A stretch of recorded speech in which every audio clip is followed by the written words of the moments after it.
It seems that as we're getting into the middle of the year, that Harry was doing far better than Larry. He was adopting new thinking. He was open to new ways of working. He was keeping positive mindset. He was pushing himself out of the comfort zone. Larry, not so much so. We could hear his struggles. He's finding it quite tough. So let's jump into a bit later in the year when they met up again.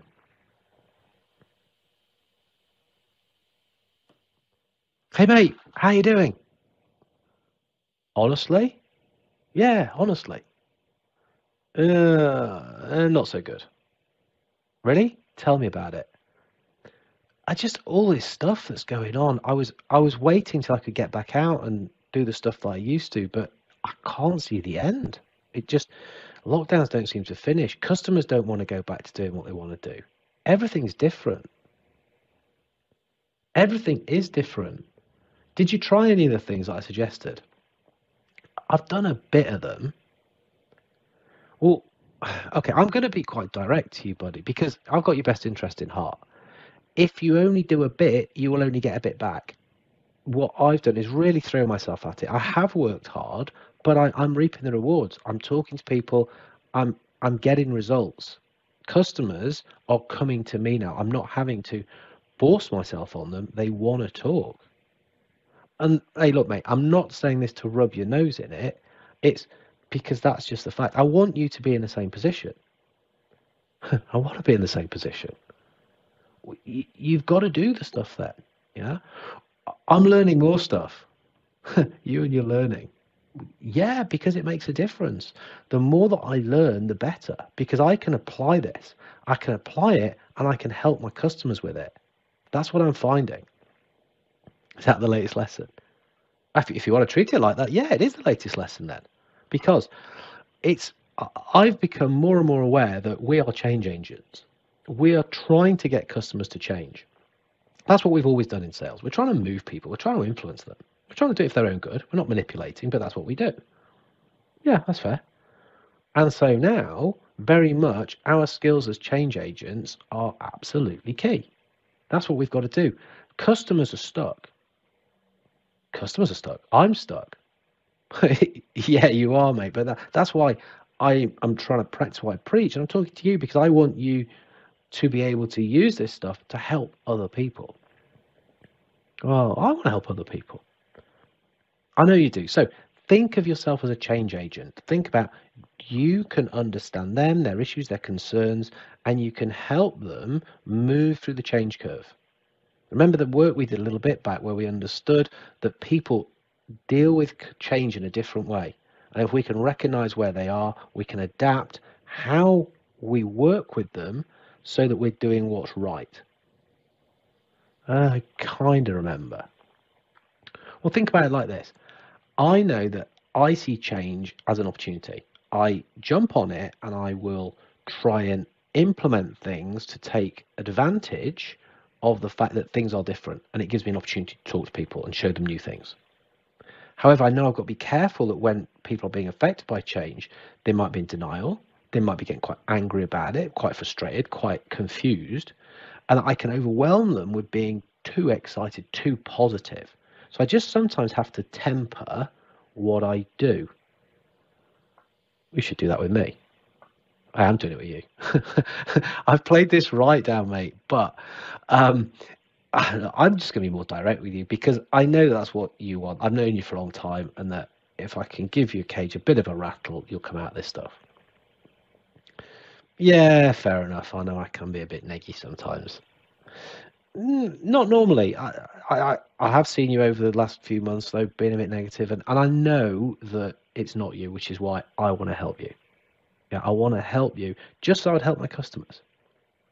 Nah, it's appreciated. It's just hard. Totally understand. And I'm not saying it's easier for me. It's just that I'm trying to embrace it and I'm trying to learn. The whole scenario is confusing, and I've come across this really cool model that I'm using to try and get my own head around things and which I'm sharing with customers. You and your models. Well, because they work. They're ways of helping to understand and make sense of a situation so that we can then explain it a bit better and then use our skills as salespeople to help customers out. Fair enough. No, I know that's what you do. So, okay, so what are you going to share with me? Vuca. I don't need to be rude. No, Vuca. V-U-C-A. What is Vuca when it's at home? That's really cool. So Vuca is a model that was originally used by the military. So at the end of the Cold War, stuff got a little bit confusing because it wasn't clear who the enemy was anymore. And so military and security forces had to adapt. And what they said is that the conditions they found themselves in was that of VUCA, which stands for volatility, uncertainty, complexity, and ambiguity. Say those again. Volatility, uncertainty, complexity, and ambiguity. Okay, got you. That's pretty much describes the situation we're in at the moment. 100%, mate. It does. But in the 1980s, a guy called Bob Johansson came up with the Vuca Prime countermeasures. So ways in which we can deal with those, how we can sort of eliminate them, how we, in the corporate world, we can do stuff to take those away or to minimize the threats that they might bring. Okay, sounds like we need to know Vuca Prime then. What is it? Well, actually, it's pretty cool because it uses the same initials. It's still Vuca. But what we're saying is that vision rises above volatility. Understanding reduces uncertainty. Clarity counters complexity. And agility overcomes ambiguity.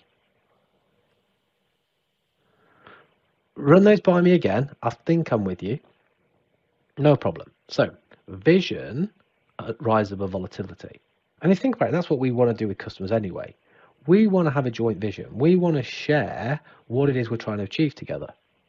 We can then form a plan and we can work on that so that actually it's a lot more predictable, the things that we're doing. And we take out elements of those volatility.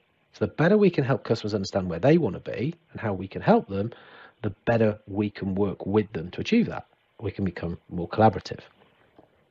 Oh yeah, no, with you on that. Makes sense. It's what we learnt on the collaborative selling course. Yeah, elements of it, totally. Yeah. Okay, so what's next? Understanding reduces uncertainty. So uncertainty, it's about not knowing stuff. Well, the more we can know, the more we can understand, the more certain things become. If you think about it, it's kind of obvious. Yeah, I guess it is. So understanding. So this is where, we ask customers questions, not necessarily because we want to know stuff, but by asking them questions, they can start to understand things better. We share information. We bring stuff to the table. We bring insight. Remember, insight, that's the salesperson's main commodity. We bring that so that people can start to understand stuff better, and we kind of get rid of some of the unknown elements. And even if we're just understanding the known unknowns, so we know the stuff we don't know and we're going to do something about it, that's really helpful. Oh, again, makes sense. Okay, I can see myself doing this. Cool. Well, I'm glad I'm giving a bit of clarity because that's the whole point. Clarity counters complexity. So yeah, we're in a complex situation at the moment. There's a lot of things and confusion going on. But the more that we can use things that help us become clear ourselves, help the customer become clear in what they want to do, then the better we can operate. That's why I like models. That's why I like processes. That's why I like having things that I can hang work and deliberate action around, because it makes us far more effective. Yeah, you do love your models, but to be fair, I can see that it works for you. It works for me, works for everyone, really. That's why I'm such a big fan. Okay, what else do I need to know? Well, the last one is agility overcomes ambiguity. We want to be agile. We want to be able to react. We want to be able to do things fast. We want to be able to respond to people. Yeah, we want to be able to say, look, that has changed. This is different. This is threat. This is something we need to deal with, and we're set up to do that. The more agile we'll become, the more effective we can be, the better we can operate. Oh, mate, that's pretty cool. I like that. Vuca. Absolutely, Vuca. And combat it with Vuca Prime. Try and think about how you can do that, because really it's good selling anyway. But if we're doing it very deliberately, if we're doing it very thoughtfully, same with a lot of things we do as a salesperson, we can become better, more useful, add more value to customers. Yeah, like it a lot. Cool. I'll tell you what's cool, that you look a little bit happier. Happier, not happy, but happier. Come on, mate. You've got to be happy. You've understanding VUCA now. How cool is that? Yeah, pretty cool. So are you going to do anything with it? I'm going to try. Come on, there is no try. Only do. Oh, now you sound like bloody Yoda. Yes. Yeah. I'm your mentor. I'm your guide. Shut up. No, come on, mate. Is it something that you can do? Yeah. Go on. I'm gonna give it a go.